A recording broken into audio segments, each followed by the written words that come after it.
दिल्ली से सीधी तस्वीरें आप देख रहे हैं। एआईसीसी मुख्यालय से प्रेस कॉन्फ्रेंस की जा रही है। कांग्रेस नेता राहुल गांधी प्रेस कॉन्फ्रेंस कर रहे हैं। जयराम रमेश प्रेस कॉन्फ्रेंस की शुरुआत करते हुए पीसीसी माफ कीजिएगा एआईसीसी मुख्यालय से लाइव। सभी का स्वागत है। एक अत्यंत महत्वपूर्ण मुद्दे पर अभी राहुल जी आपको संबोधित करेंगे। Rahul ji. Are they going to put this stuff up here?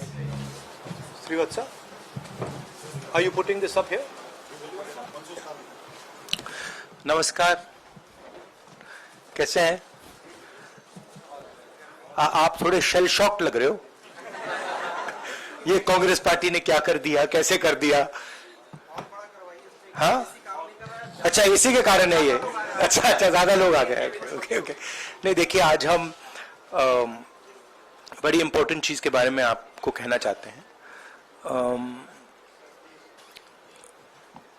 पहली बार हमने नोट किया कि चुनाव के समय प्रधानमंत्री ने, होम मिनिस्टर ने और फाइनेंस मिनिस्टर ने स्टॉक मार्केट पर पहली बार हमने नोट किया कि चुनाव के समय प्रधानमंत्री ने, होम मिनिस्टर ने और फाइनेंस मिनिस्टर ने स्टॉक मार्केट पर टिप्पणी दी। प्रधानमंत्री ने 2-3 बार, 4 बार देश को कहा कि स्टॉक मार्केट तेजी से आगे बढ़ने जा रही है। होम मिनिस्टर ने सीधा कहा कि तो ये क्रोनोलॉजी मान में जाएगी, लोगों को खरीदना चाहिए, और यही मैसेज फाइनेंस मिनिस्टर ने दिया। फर्स्ट, ये आज थोड़ा हम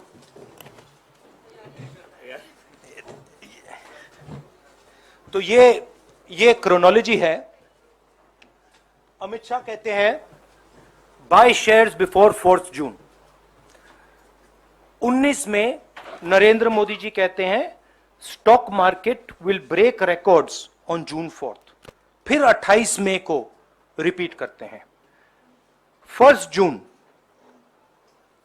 मीडिया झूठे एग्जिट पोल रिलीज करती है।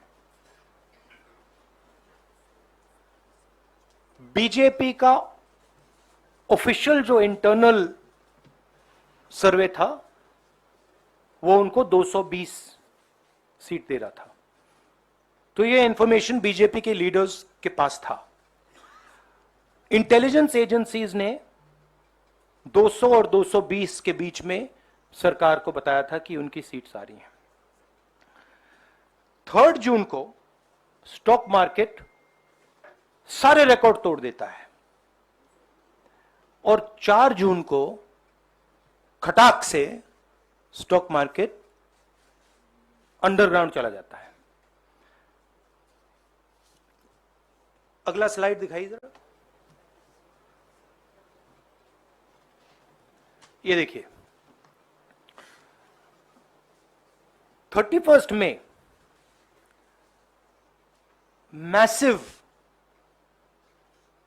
stock activity, more than double what was there on 30th, more than double what was there on 29, 28। ये अनोमली देखिए। ये कौन लोग हैं?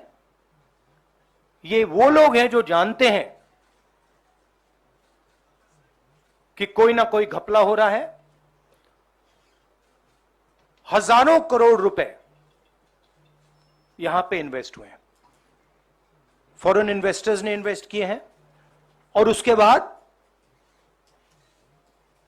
30 लाख करोड़ रुपए का लॉस होता है। किसका लॉस होता है? रिटेल इन्वेस्टर्स का लॉस होता है। तो ये जो आप देख रहे हैं हिंदुस्तान की स्टॉक मार्केट की हिस्ट्री का सबसे बड़ा स्कैम है और इसके बारे में हम कुछ सवाल पूछना चाहते हैं। पहला सवाल, why did PM&HM give specific investment advice to the 5 crore families investing in the stock market? Is it their job to give investment advice? Second, why both interviews were given to the same media house owned by the same business group, which is also under SEBI investigation for manipulating stock market? Third, what is the connection between the BJP, the fake exit pollsters, and the dubious foreign investors who invested one day before the exit polls were announced and made a huge profit at the cost of 5 crore families? We demand a JPC into this. We are absolutely convinced that this is a scam. Somebody has made thousands of crores of rupees at the cost of Indian retail investors, and the Prime Minister and the Home Minister have given an indication to buy. And this is a criminal act. So we demand today a joint parliamentary committee to investigate this. मैं हिंदी में बोल देता हूं। प्रधानमंत्री ने देश की जनता को इन्वेस्टमेंट एडवाइस क्यों दी और 5 करोड़ परिवारों को जो इन्वेस्ट करते हैं उनको प्रधानमंत्री ने, होम मिनिस्टर ने स्टॉक खरीदने का आदेश क्यों दिया? दूसरा, दोनों इंटरव्यूज जो किए गए थे वो अदानी जी के जो चैनल्स हैं उनको दिए गए थे, उन पर सेबी का इन्वेस्टिगेशन हो रहा है, तो उन चैनल्स का क्या रोल है? और बीजेपी के बीच में जो फेक एग्जिट पोलस्टर्स हैं और ये जो फॉरेन इन्वेस्टर्स हैं, इनके बीच में क्या कोई रिश्ता है? और अगर रिश्ता है तो क्या है? हम जेपीसी चाहते हैं, हम इन्वेस्टिगेशन चाहते हैं और देश इसकी सच्चाई जानना चाहता है। धन्यवाद। शुक्रिया राहुल जी। साथियों, अभी अभी राहुल जी ने आपको स्पष्ट तरीके से क्रोनोलॉजी समझ लिया है। बार बार गृह मंत्री कहते थे अब क्रोनोलॉजी समझिए। आज राहुल जी ने देश को क्रोनोलॉजी समझाया है। इसके ऊपर अगर आपके सवाल हैं तो एक एक करके आप पूछेगा, एक एक करके पूछेगा। I haven't said the chronology in English, so I'll say the chronology in English. 13th May 2024, the Home Minister says, buy shares before 4th of June. This is a clear indication to retail investors and others to buy stock. 19th May, for the first time, and then repeatedly until the 28th May, the Prime Minister says that the stock market is going to break records on 4th June. Finally, on 1st June, completely fictitious exit polls are released. These investors are given a completely wrong impression. And on the 3rd of June, as we all know, the stock market breaks all records and then crashes on the 4th of June. Whoever has made money as the stock market rose and also as the stock market crashed. And we are interested in having a joint parliamentary committee, a JPC, to investigate the role of the Prime Minister, the role of the Home Minister, role of BJP members, and also those people who have done these fake exit polls. And finally, we want to understand who are the people, these foreign investors, who did these trades. So we want an investigation for that. शुक्रिया राहुल जी। हाँ संजय। राहुल जी, इससे पहले भी आपने Adani issue पे JPC पिछली लोकसभा में मांग की थी, तो क्या आप चाहेंगे कि ये इशू और हिंडनबर्ग इशू दोनों कंबाइन हो और दोनों की जांच हो? ये जो इशू है, this is a broader issue than just the Adani issue. It is connected to the Adani issue, but this is a much broader issue.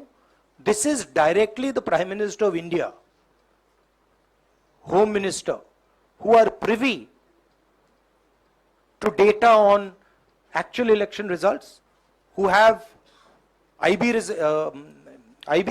reports, who have their own data, who are advising retail investors to buy stock on the floor. This has never happened before. And by the way, the Prime Minister has never commented on stock market before this. This is the first time the Prime Minister has commented, very interestingly, and multiple times, one after the other, saying that stock market is going to boom, stock market is going to boom, stock market is going to boom. And at the same time, he has information that the exit polls are wrong. He has information that he knows what is going to happen because he has IB data and he also has his own party data. हाँ जी रवि, राहुल जी, मेरा सवाल यही है कि जी news ने भी ये सारी चीज बताई है जनता को कि कई चैनलों ने मिलकर ये सब चीज किया है, जिस तरह से एग्जिट पोल करके लोगों को गुमराह किया है, जिस तरह से शेयर बाजार में सारा कुछ हुआ है, जी न्यूज़ ने भी इस मामले को उठाया है और बताया है। और आपके कहने का सीधा अर्थ है कि अडानी को इसका फायदा उठाने के लिए किया गया है? नहीं, मेरा कहने का ये अर्थ है कि उसमें अदानी इन्वॉल्व हो सकता है, मगर ये अदानी से बहुत बड़ी चीज है। इसमें बीजेपी के सबसे बड़े नेताओं ने कहा है, रिटेल इन्वेस्टर्स को मैसेज दिया है कि आपको स्टॉक खरीदना चाहिए। उनके पास इंफॉर्मेशन थी कि एग्जिट पोल्स गलत हैं, उनके पास इंफॉर्मेशन थी कि बीजेपी को फुल मेजॉरिटी नहीं मिलने वाली है, और वो जानते थे 3 जून को और 4 जून को क्या होने वाला है। कितने का 30 लाख, कितना 30 लाख करोड़ का नुकसान हुआ है? कितने का? 30 लाख करोड़ रुपए का नुकसान हुआ है और हजारों लाखों करोड़ रुपए का चुने हुए लोगों को फायदा हुआ है। और हम इंक्वायरी चाहते हैं प्रधानमंत्री पर, होम मिनिस्टर पर, जिन्होंने एग्जिट पोल किया उन पर, और ये जो फॉरेन इन्वेस्टर्स हैं उन पर। हाँ शेमिन,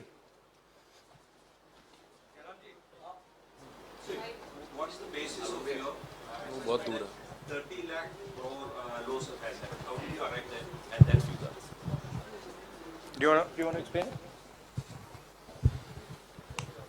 This is based on the value, market value of all the companies the day before the results came, and the market value of the stock market of all the companies at the end of the day on results. हाँ संजीव, एक minute Sanjeev. Rahul ji, you've talked about, are you alleging the involvement of the Prime Minister and the Home Minister? Yes. And whose money is it? Yes, Are you that, saying that it is what their I am saying. money? I am saying that people very high up in the BJP have carried out this scam.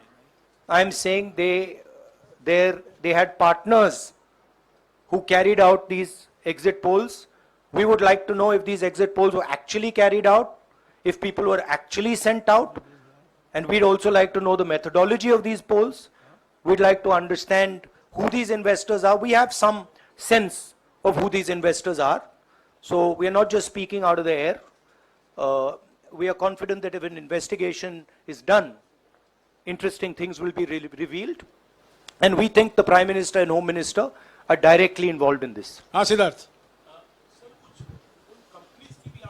जांच होनी चाहिए जिनके share बहुत up गए, जिनके सबसे ज्यादा share खरीदे गए और जिनके शेयर उसके बाद में बीच में बेचे भी गए, तो उन कंपनीज का भी को भी इस दायरे में आना चाहिए, आपको लगता है? हमारा कहना है कि यहाँ पे बड़ा क्लियर है कि स्कैम हुआ है। प्रधानमंत्री ने डायरेक्टली कहा है, होम मिनिस्टर ने डायरेक्टली कहा है, इंडिकेट किया है जनता को कि स्टॉक मार्केट ऊपर जाएगी। होम मिनिस्टर ने तो साफ कह दिया कि खरीदना चाहिए।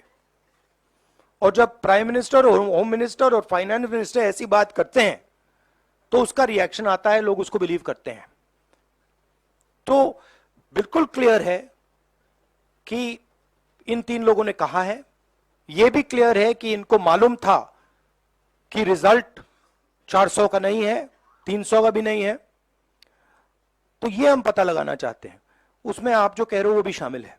राहुल जी, ब्रह्म प्रकाश दुबे, इंडिया डेली लाइफ से। मेरा सवाल यह है कि जो आपने बताया है इतना बड़ा स्कैम है, पहले भी आपने कई मामले उठाए हैं, जेपीसी की मांग पहले नहीं मांगी गई है, तो क्या आपने कहा ये आपराधिक मामला है, क्या कोर्ट में जाएंगे या पुलिस में शिकायत दर्ज करेंगे, क्योंकि आप कह रहे बहुत बड़ा घोटाला है ये? नहीं भैया, मैंने अभी आपको शिकायत दर्ज करेंगे क्योंकि आप कह रहे बहुत बड़ा घोटाला है ये? नहीं भैया, मैंने अभी आपको बोला हम जेपीसी डिमांड कर रहे हैं, इन्वेस्टिगेशन डिमांड अगर नहीं मांगते तो पुलिस में, कोर्ट में जाएंगे? जो भी करना है करेंगे, बट हम आपको ये इंफॉर्मेशन दे रहे हैं कि ये जो हुआ है ये नॉर्मल चीज नहीं है। इसमें प्रधानमंत्री ने इंडिकेशन दिया है, होम मिनिस्टर ने इंडिकेशन दिया है, फाइनेंस मिनिस्टर ने इंडिकेशन दिया है, अदानी जी के चैनल्स के थ्रू इंटरव्यूज किए हैं, और फाइनली लोगों ने इन्वेस्ट किया है, लोगों ने फाइनेंशियल एक्शन लिया है, कंपनीज ने शेयर खरीदे हैं। इसी विषय पर, एक मिनट, इसी विषय पर, इस स्टॉक मार्केट घोटाले पर ही हम सवाल ले रहे हैं। मौसमी, इसी विषय पर कीजिएगा बस। एक मिनट, आ रहा हूं यार, एक मिनट। राहुल जी, एक करके आ रहा हूं यार। राहुल जी, हम लोग ने पहले भी देखा है कि आप लोग ने कई बारी जब सेशन होता है तो सत्ता पक्ष और विपक्ष आमने सामने होता है, जेपीसी की मांग होती है और सेशन पे सेशन वॉश आउट हो जाते हैं और जनता का पैसा वेस्ट होता है।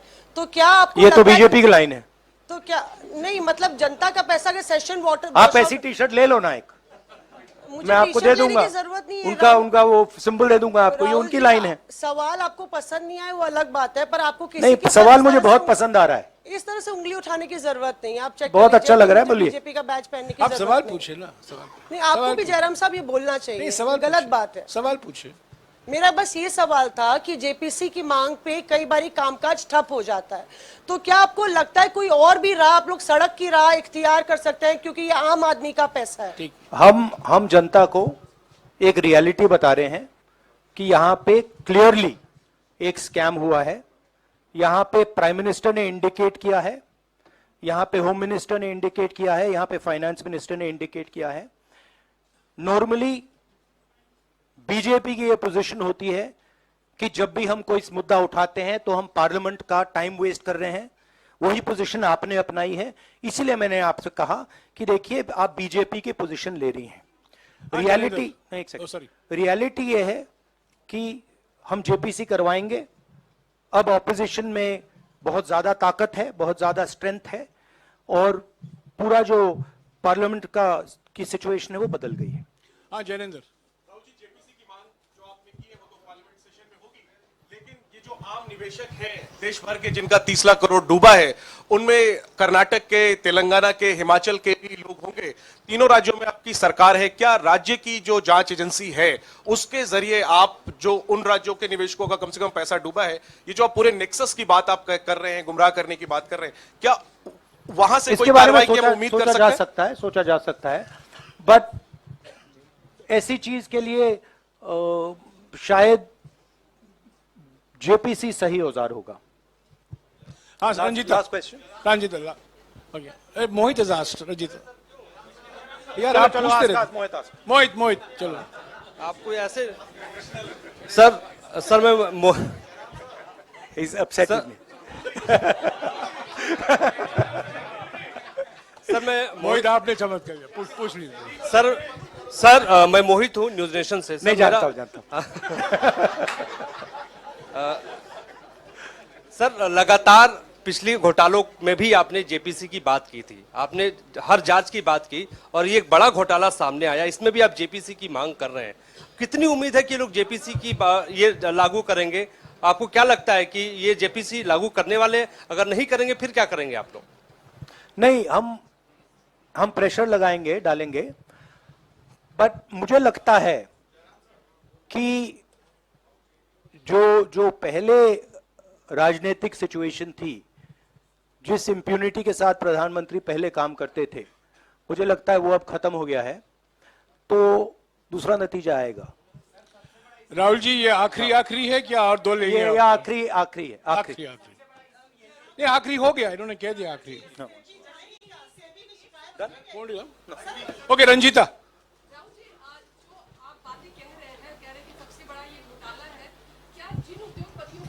हमेशा लेते रहे हैं चुनावी जो रैलियां रही हैं उसमें भी और उसके बाद भी, क्या आप कहना चाहते हैं कि सरकार ने मदद की है उन उद्योगपतियों को और अमीर बनाने में? नहीं, मैं कह रहा हूं, मैं सिर्फ सरकार की बात नहीं कर रहा हूं, मैं दो इंडिविजुअल्स की बात कर रहा हूं। प्रधानमंत्री ने और हिंदुस्तान के सब रिटेल इन्वेस्टर्स जिनको नुकसान हुआ है, मैं आपसे बोल रहा हूं, आपको यह बात समझ आ जाएगी। आपका पैसा गया है, आपकी कमाई गई है, आपको नुकसान हुआ है, और इसमें करोड़ों युवा हैं जो ईमानदार हैं। तो नरेंद्र मोदी जी ने, अमित शाह जी ने आपको मैसेज दिया कि 4 तारीख को स्टॉक मार्केट आसमान छुएगी, और आपने उन पर भरोसा किया। मगर सच्चाई यह थी कि नरेंद्र मोदी को मालूम था कि 4 जून को स्टॉक मार्केट आसमान नहीं छुएगी। 4 जून को स्टॉक मार्केट का जबरदस्त नुकसान होने जा रहा है, क्योंकि उनके पास इंटेलिजेंस की रिपोर्ट थी और बीजेपी का जो इंटरनल असेसमेंट था 220 सीट का, वो उनके हाथ में था। तो मेरा यह सवाल है, और मैं आपसे इन्वेस्टर से कहना चाहता हूं कि आपको जो चोट पहुंची है, जो आपको दर्द हुआ है, वो चोट नरेंद्र मोदी जी और अमित शाह के बयान ने आपको पहुंचाई है। और हजारों करोड़ रुपए किसी ना किसी ने चोरी किए हैं, वो आपके जेब से गए हैं, रिटेल इन्वेस्टर्स के जेब से गए हैं। तो मैं चाहता हूं, आपके लिए बोल रहा हूं, मैं आपके लिए बोल रहा हूं कि इन्वेस्टिगेशन होना चाहिए, पता लगाना चाहिए कि प्रधानमंत्री जी ने, होम मिनिस्टर ने आपको यह गलत इंफॉर्मेशन क्यों दी, और ये कौन लोग हैं, इन्वेस्टर्स जो हैं, फॉरेन इन्वेस्टर्स हैं, जिन्होंने इस दिन फायदा उठाया। ये देखिए ग्राफ है, ये रेड चार्ट जो है, इसको देख लीजिए। ये नॉर्मल ट्रेडिंग है, ये नॉर्मल ट्रेडिंग है, ये ग्रे वाली नॉर्मल ट्रेडिंग है, और ये जो ट्रेडिंग है ये अबनॉर्मल ट्रेडिंग है, ये 2-3 गुना है, और फिर ये हुआ है नुकसान। तो ये नरेंद्र मोदी जी और अमित शाह से मैं पूछ रहा हूं कि आप में इसमें आपका क्या रोल था, और रिटेल इन्वेस्टर्स के लिए पूछ रहा हूं, आपकी मदद के लिए, आपकी मदद करने के लिए पूछ रहा हूं, और इन्वेस्टिगेशन होगा तो आपके लिए होगा। धन्यवाद, शुक्रिया।